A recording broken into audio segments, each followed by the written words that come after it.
एक ही मां बाप के दो बेटे, एक महा नेगेटिव एक महा पॉजिटिव।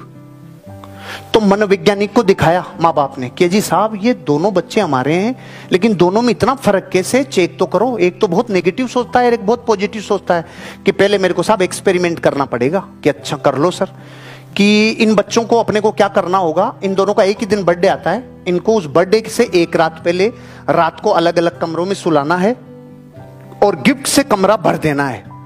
तो दोनों बच्चों के कमरों को गिफ्ट से भर दिया। जो बच्चा बहुत नेगेटिव था उसके कमरों में बड़े बड़े अच्छे खिलौने, महंगे महंगे खिलौने। जो नेगेटिव था टॉप क्वालिटी के खिलौने, घोड़े, हाथी, ये सब खिलौने, हवाई जहाज, हेलीकॉप्टर, सब खिलौने महंगे महंगे। और जो पॉजिटिव लड़का था उसके कमरे में घोड़ों की लीद से भरे बक्से रख दिए, वो भी गिफ्ट थे, वो रख दिए। सुबह दोनों बच्चे उठे। दोनों बच्चे उठते ही नेगेटिव वाले जब बाहर आया तो रोता रोता आया, मेरे हवाई जहाज का पंखड़ा टूट गया, मेरे हेलीकॉप्टर की टांग टूट गई, मेरे घोड़े सही नहीं है, मेरे हाथ में। माँ बापों ने दांतों तले अंगुली दबा ली, साला इसको इतने महंगे खिलौने दिए तो ये रोता रोता बाहर आया है। देखिए वो क्या कर रहा है, वो अभी तक बाहर ही नहीं आया, उसका भी तो देख के आए। वो दीवारों पे पेंटिंग कर रहा था। अरे लीद इतनी है तो मेरे घोड़े कितने होंगे बाहर, मेरे माँ बाप ने बाहर घोड़े भी खड़े किए होंगे। वो दीवारों पे पेंटिंग बना रहा था। और बड़ा होके वही बच्चा इस दुनिया में इतना बड़ा बापू बना जिसे लोग लक्ष्मी निवास मित्तल के नाम से जानते हैं।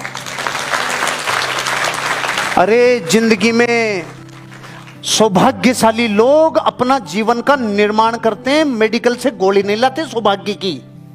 जीवन का निर्माण खुद करते हैं, अपने भाग्य का निर्माण कर सकते हैं। इसीलिए तो पूरे विश्व के पंडित जब रेखाओं को देखते हैं तो ये कहते हैं देख रेखा तो जो बता रही है अब तक वो है, लेकिन इन रेखाओं को अपने पुरुषार्थ से बदला जा सकता है, इनको अपने पीछे पीछे दौड़ाया जा सकता है, पुरुषार्थ से बढ़ाया जा सकता है। मैंने बहुतों की पिछले 5 साल में हाथ की रेखाएं देखी। बहुत सारे ऐसे थे जिनकी भाग्य रेखा थी नहीं, लेकिन उसका निर्माण कर लिया उन्होंने। और बहुत सारे ऐसे थे जिनके भाग्य रेखा भी थी, सूर्य रेखा भी थी, बुध रेखा भी थी, लेकिन वो धुंधली हो गई। वो धुंधली हो गई क्योंकि उन्होंने सोच लिया अच्छा अपने तो सारी है, आराम कर ले आराम से। रेखाएं पुरुषार्थ को फॉलो करती है, रेखाएं पुरुषार्थ को फॉलो करती है। खुशकिस्मत लोग बदतर हालात में से भी बेहतर निकाल लेते हैं। अब आप खुशकिस्मत हो कि नहीं हो यह आपकी चॉइस है। हालात जैसे भी हो, आज जो आपके पास सिचुएशन है जो है, या तो उसको रो सकते हैं नया सामान कब आएगा, नया सामान कब आएगा, या तो रो ले, सामूहिक मातम मना ले। सामूहिक मातम समझते हो? अरे मर समझ पाट मत न चाटू तू मन चाट, बैठ के बात करेंगे आजा। तो ठाले लोग निठल्ले लोग होते हैं ना, वो बैठ के बात करते हैं। मुझे 2012 में मेरी इंडस्ट्री की रक्षा के लिए 37 दिन जेल जाना पड़ा। मैंने एक दिन भी रोया नहीं, एक दिन भी नेगेटिव नहीं हुआ।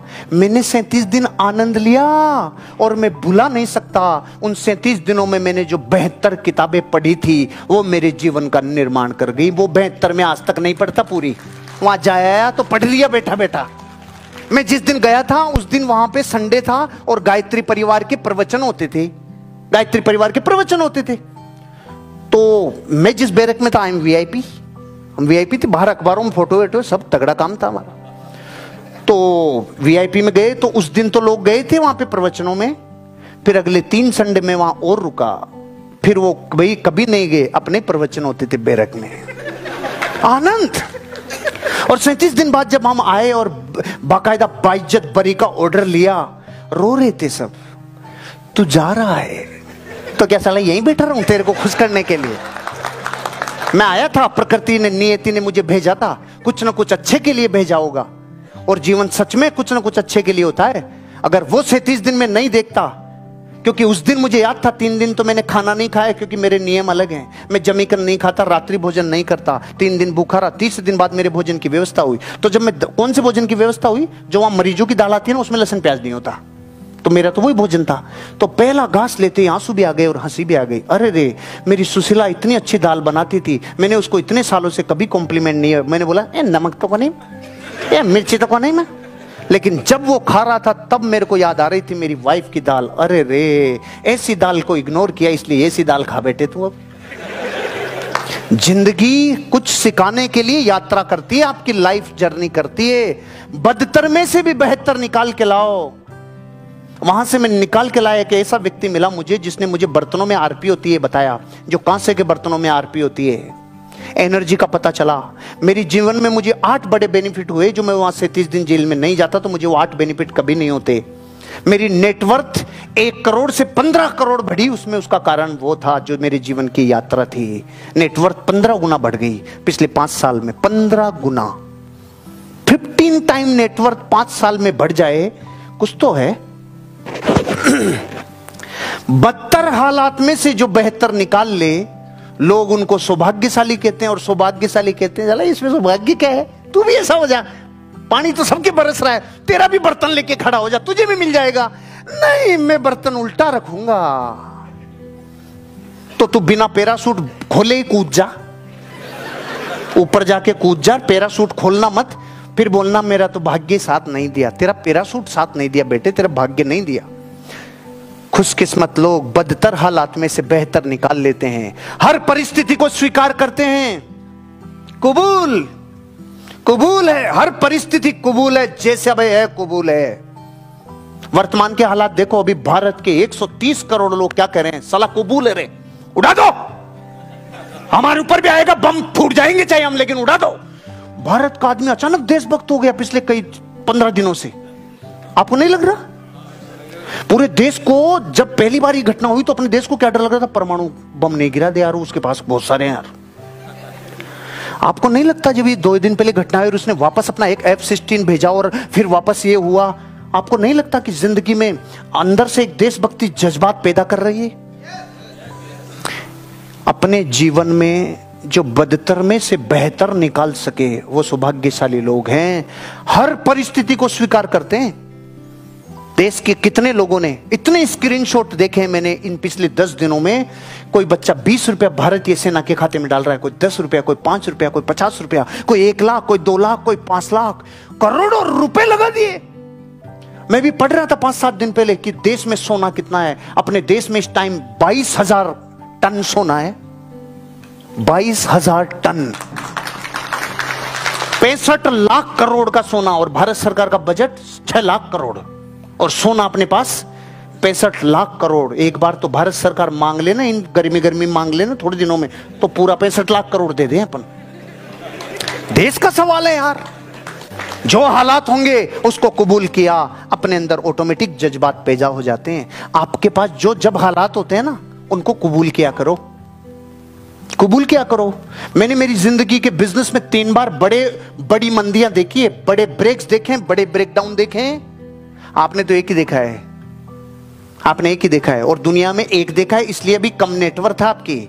अगर नेटवर्थ को 20 गुना करना है, इन हालातों के आनंद लेना शुरू कर दो, बदतर में से बेहतर निकालना शुरू कर दो, आपका जीवन बदल जाएगा। सौभाग्यशाली कहते हैं ना लोग जिनको, वो हजारों बार बदतर हालात में गए लेकिन बेहतर बन के निकले, बेहतर बन के निकले। जब मेरे पास मेरी लाइफ को मैं अपना एनालिसिस करता हूं, और जब जब मेरी जिंदगी में मैंने ब्रेकडाउन्स देखे, ये ब्रेकडाउन्स देखे, तब लोगों ने फब्तियां कही, तब लोगों ने छींटाकसी की, तब लोगों ने बातें कही। लेकिन इससे पहले आया था ना, लोग उनकी बातों की परवाह नहीं करते, लोग उनको सौभाग्यशाली कहते हैं। हम कहते हैं इसमें ताकत लगती है, सौभाग्य को बनाने में ताकत लगती है। आप वर्तमान हालात के आनंद लो, अपना निर्माण करो। अगर 2 दिन भी आपको सेल्स करने का मौका नहीं मिला है, टाइम नहीं मिला, उसका आनंद लो, निर्माण करो खुद का, खुद के डेवलपमेंट में टाइम लगाओ, खुद के लिए शिक्षा में टाइम लगाओ। मैंने कुंभलगढ़ में आपको बोला था, अपने जीवन में अपने पैसे को कैसे कैसे करें, कैसे कैसे आप यूज करें, उसमें 10% शिक्षा के लिए बोला था।